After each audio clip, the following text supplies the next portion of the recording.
Alors, comment je suis entrée dans l'univers du doublage? Complètement par hasard. En fait, j'ai fait une pièce de théâtre avec mon papa, qui lui-même était musicien plutôt à la base, et j'ai adoré ça. Donc j'ai demandé à continuer en fait, à jouer des rôles. Et j'étais inscrite en agence de casting. J'étais accompagnée par mes parents pour assouvir ce désir que j'avais de jouer la comédie. Et puis il y a quelqu'un qui connaissait quelqu'un qui a dit ah bah on cherche des voix d'enfants pour du doublage de voix et ça pourrait plaire à Adeline. Mais à l'époque, on ne savait pas du tout ce que c'était. On a complètement découvert ça, c'était pas aussi connu qu'aujourd'hui. Et effectivement, ça m'a beaucoup plu, à tel point que j'ai arrêté les tournages et que j'ai fait plus que du doublage. Voilà, à partir de 16 ans à peu près, je me suis consacrée à la voix. C'est vraiment un métier de comédien. Donc moi, ce qui se passe, c'est que on va me présenter un brief, on va m'expliquer le scénario, le personnage que je vais jouer. Je ne vais pas le recevoir en avance, je ne vais pas le travailler en avance. Ça va vraiment être dans l'immédiat. On me montre une première scène et là, il va falloir que je retienne tout ce qui se passe dans la scène et tout ce qu'on m'a dit du personnage et ce que j'entends aussi, ce que je vois. Et tout le reste, c'est un peu dans ma tête que ça va se passer. Je vais combler un petit peu toutes les lacunes que je pourrais avoir en imaginant un petit peu sa vie, en imaginant ce qu'elle a traversé. Et c'est ce qui va me donner sa manière de parler. Je ne réfléchis pas par exemple à faire une voix comme ci ou comme ça. C'est quelque chose qui va venir naturellement parce que je vais essayer de me glisser dans la peau de ce personnage avec tout son passif et la façon qu'elle a de vivre actuellement. C'est ce qui donne du coup des rôles très différents les uns des autres. Et je rigole toujours en me disant qu'est-ce qui se passerait si Zelda rencontrait Ellie, Amalia rencontrait Ellie par exemple. Je pense qu'elle se supporterait peut-être pas. Ce serait très drôle. Il y a certaines différences entre les différents supports qu'on va avoir à travailler. Les œuvres déjà en elles-mêmes sont différentes. Et après, ça va être des différences de technique surtout. En jeu vidéo, on a une technique qui nous empêche de voir les images, puisqu'il faut qu'on fasse fichier par fichier pour que ce soit implémenté dans le jeu. Donc on ne voit pas tout ce qui est in-game, on ne voit pas du tout. Les cinématiques, par contre, généralement on les voit, mais pas toujours. L'animation, ça va nous faire une plus grande liberté d'expression, puisque les mouvements de bouche sont un petit peu moins précis que dans le live. Et puis voilà, mais pour moi, au final, il n'y a pas vraiment de différence. Il y a peut-être des codes de jeu un peu différents.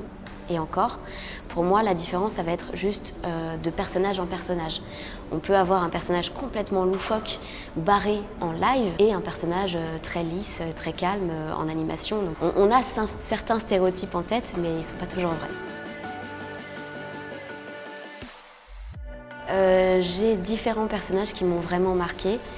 Ça va être surtout des personnages de jeux vidéo parce que je trouve que voilà, c'est un support qui est magnifique. On permet aux gens, aux spectateurs et aux joueurs de passer un temps qui est beaucoup plus long avec les personnages et ils rentrent en résonance avec ces personnages. Donc quand les scénarios sont fantastiques, ça amène vraiment des expériences très particulières. Donc il y a un rôle qui me tient énormément à cœur, c'est celui de Ellie dans The Last of Us. J'y ai passé beaucoup de temps, j'ai passé beaucoup de temps avec ce personnage. Et j'ai vraiment un affect particulier. Elle a marqué ma vie, ma carrière, même si c'est un personnage avec qui j'ai très peu de points communs. C'est ça qui est plutôt extraordinaire. Et évidemment, Zelda, on ne peut pas passer à côté d'elle. Hein. C'est un monument. Ça fait 30 ans plus de 30 ans maintenant que la licence existe. Donc c'est assez incroyable d'incarner ce personnage. Voilà. Il y a eu aussi un personnage très marquant dans ma carrière, c'est celui de Nausicaa. C'est un personnage des films de Miyazaki, des studios Ghibli. Et pour moi, ça a marqué un vrai tournant dans ma vie. Voilà. Je suis passée avec ce personnage de rôles plus enfantins à des rôles plus matures, selon moi. Ça a été un petit peu une période de clivage. Mais voilà, la première dans mon cœur, c'est Ellie. Alors, on va rentrer peut-être dans des détails un peu plus sur la façon de travailler. J'ai une manière de m'autocritiquer qui est très forte. Quand je suis amenée à regarder ce que j'ai fait, je trouve que c'est nul, j'ai envie de tout refaire, enfin voilà. Et quand j'étais plus jeune, je me montrais très sérieuse Et je pensais que ce qui comptait pour qu'on ait envie de travailler avec moi, c'était mon sérieux, ma façon de bien faire les choses et tout ça. Et donc peut-être que j'étais un petit peu insupportable en studio en disant « Attendez, je voudrais refaire ça » ou simplement de m'immiscer dans une autre scène en disant « Excusez-moi, je crois que le personnage ne dit pas le bon mot », enfin, ce genre de choses qui me rendaient peut-être pas très agréable à vivre. Voilà. Donc je me conseillerais plutôt d'être plus moi-même et voilà, mais ça je l'ai compris au fur et à mesure et puis de montrer qui j'étais et plutôt que d'être trop sérieuse.